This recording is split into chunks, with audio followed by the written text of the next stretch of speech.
ladies and gentlemen, the old adage about best wine until last absolutely applies to what we're going to hear now. Our final speaker of this session here today is Simon Hay.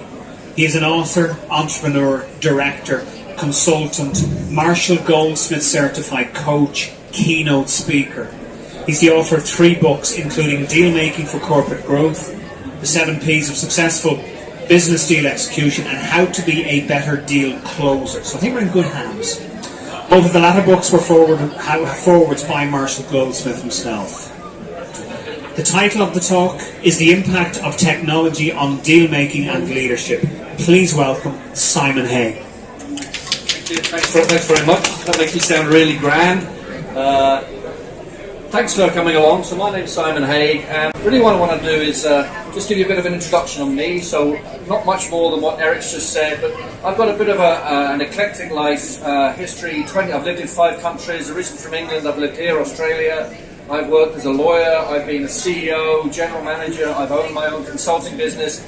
I've invested and owned in, sometimes successfully, sometimes unsuccessfully, in startup businesses. So I've seen pretty much most things in terms of business, and 99% of the time, business success and driving business online and offline, as Eric knows, is about people. It's not really about facts, it's about people. So really that overrides what I'm talking about here. So I've written a whole bunch of programs around better deal closing and driving business growth, and working with the likes of Trinity College, and we were up at Queen's Belfast this week, and we work with small businesses, multinationals. But really what you need to bear in mind, it's all about people and process. Having said that, this talk is all about technology and the impact of technology on both deal making, which is the lifeblood of business. If you can imagine blood, without blood we're not alive. Without sales or deals or business growth, there is no business.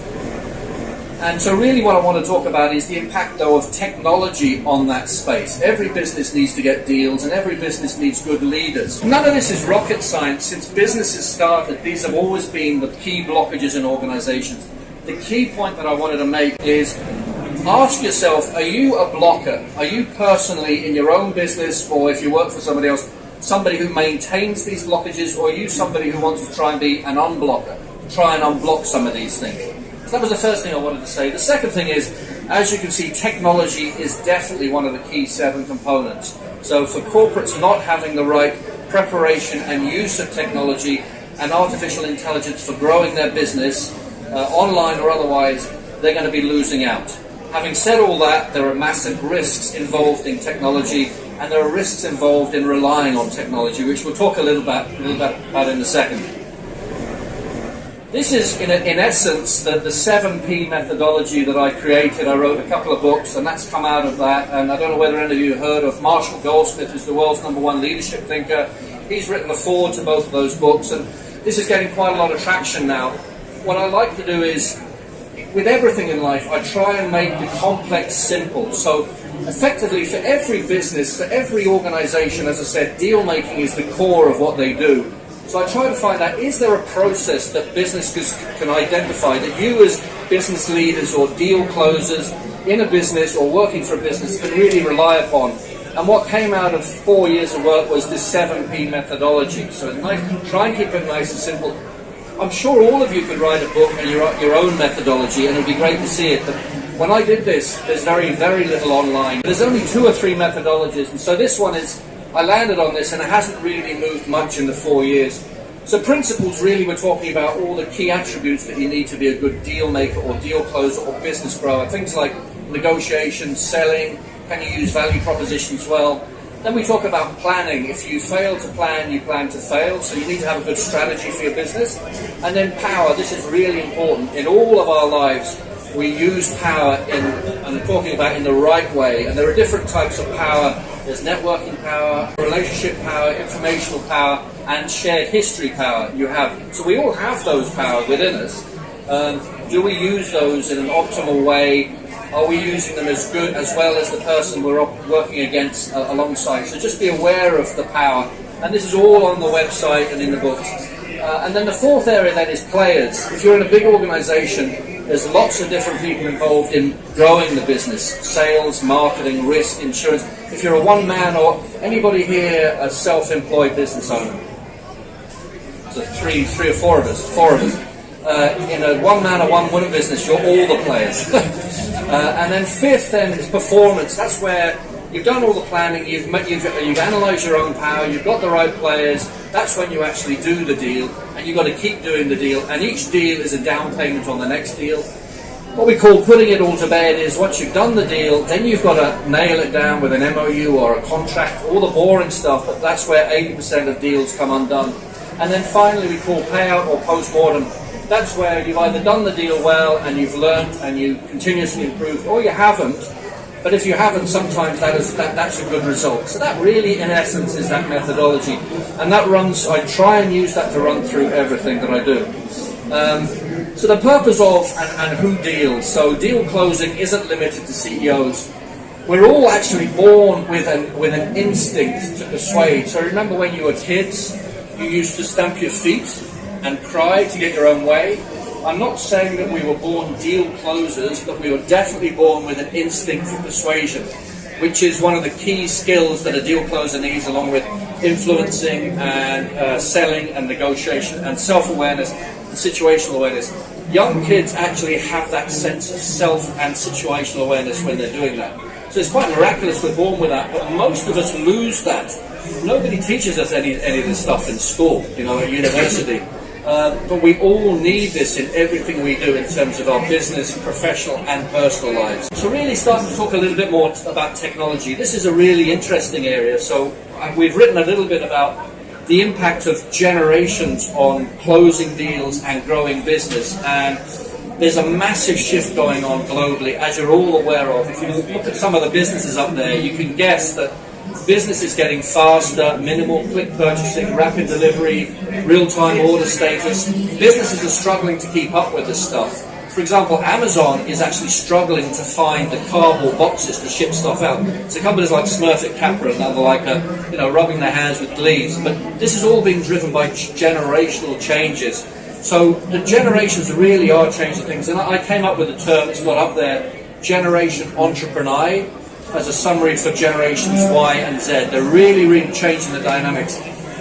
One of the other thing about that is that in some respects it's ironic. The younger generations have more of the better deal closing skills around empathy, social awareness, self-awareness, feelings of equality, negotiation skills, empathy. Youngsters, my daughters, would have more of that skill set than my generation, which is a really positive thing. The flip side is, anybody got an idea as what might be negative about the younger generations? Anybody want to? Well, the one major thing, basically it's this. Heads in this too much. And that's a real concern, because communication, trust, and influencing persuasion skills are critical for growing business. So there's a real dichotomy going on. We've done a lot of work around what are the key leadership requirements that organizations need. And this is if you want to take a photo of this, it will save you probably 200 hours of research on Google, right? So all the McKinsey World Economic Forum reports really boil down to this, that for you individually and for what organizations want and need to grow the business, this is the key, right? This is the kernel. And we've mentioned communication. Businesses and you need to be good at communication, inclusive. There needs to be good engagement and alignment, both in your own head and within your organization. You and your organization need to have a clear vision. You need to be very, very culturally astute. You need to be very good at team building and development, very good at managing change and flexibility and the vagaries of all that. And then finally, the big arrow against technology. If you're not prepared to be open-minded about the use of technology and not be scared about it, but also conversely be very, very aware not to rely too heavily on it. It's a tool after all, and we'll talk a little bit about some of the limitations in a second. They're the key 7 requirements for business and personal growth. So deals and technology. I've mentioned that technology is coming more and more into business growth. Data rooms, AI, analytics, databases. We're all aware of CRMs and SharePoint and all this sort of stuff. But there is risk involved in relying on that stuff. For example, I've had a lot of conversation recently, an organization will have a CRM system, but that's only as good as everybody putting in the same information and using it in the same way. Some people still use their Outlook folders, so it really is dependent on how organizations enforce this sort of stuff. And organizations can't have a gun at your head, but so just be mindful that there are limitations on technology and also on human interaction. So I think, ironically, one of the last jobs to disappear, whether you like me saying it or not, will be salespeople. Because if you think about Jason's looking up there, because when you think about it, to be able to sell or be a deal closer, as I am, you have, in this modern, we're all aware of used car salespeople and hard-nosed and hard salespeople. We can all smell them a mile off, and we all run a mile, right? Those days are coming to an end. It's all about, really, sales is more about relationship building, for sustainable sales and deal making. And can you really program a computer to do that, to empathize? When you think about it, in 10 minutes, nobody here knows how you're going to be feeling. I don't know how I'm going to be feeling. So how can you program a computer to do that? So yes, there is artificial intelligence coming into deal making and business growth, but I think there's going to be a limit, unless anybody else disagrees. Does anybody disagree with that? You're sacked as a salesman. Just a little bit more about deals and technology. With a smart deal platform, information can become centralized and deal management can become easier, but with some of the caveats I've mentioned about relying too much on that stuff. Of course, they're great for collaboration in real time and for sharing best practices. The intuitiveness of the smart deal platform means that a deal team can automate and digitize deal processes and grow their business, but just be careful. Some of the benefits of technology: real-time working, efficiency, motivating. This is actually a summary of a huge amount of work online. Single source of truth, increased speed and velocity of deal execution, increased accuracy, but again a caveat, information is only as good as the information that goes into the system. Faster and more improved decision making, improved collaboration, transparency, standardization of complex deals processes, and so on. One key thing for any business looking to buy CRMs or ERPs or ERMs is always try and look for an ISO standard. Not a lot of people do this. Even some of the big multinationals have bought some of these systems off the shelf and they haven't had an ISO standard. ISO 27001 compliance is critically important from a protection perspective, a risk perspective, an anti-hacking perspective. It's critically important. So security is critically important. Artificial intelligence and deals and business growth. This is a really interesting area, and there are companies like Amazon and Google and Apple to a lesser extent who are now bringing more and more artificial intelligence into different stages of the deal making and business growth process. So things like, but it's kind of limited to things like managing due diligence, suggesting business synergies, providing indicative valuations if you're a business doing mergers and acquisitions, all these kind of things. But artificial intelligence is at an early stage. It will definitely grow, but subject again to caveats. Dashboards, obviously loads of businesses use dashboards for selecting, for automatically sending out information, standardizing functionality, creating custom graphics and charts and stuff. All this stuff is going to get sexier and sexier and sexier.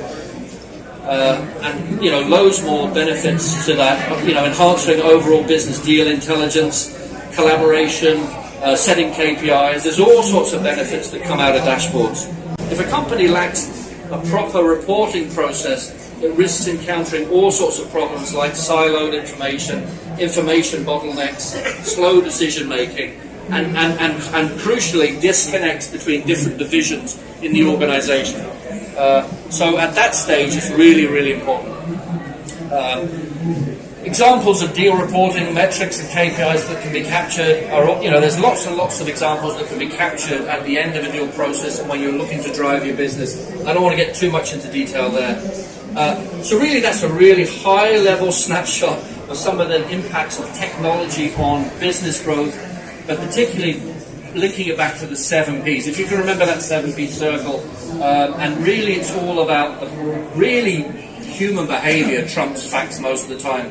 So there's a lot of qualitative stuff in terms of growing business, but if you don't have the right culture, mindset, people, players, awareness of power, self and situational awareness, you're really not going to maximise your business growth, even if you have an online business. So with that, I think it's exactly on that. Brilliant. Thank you very much, Simon.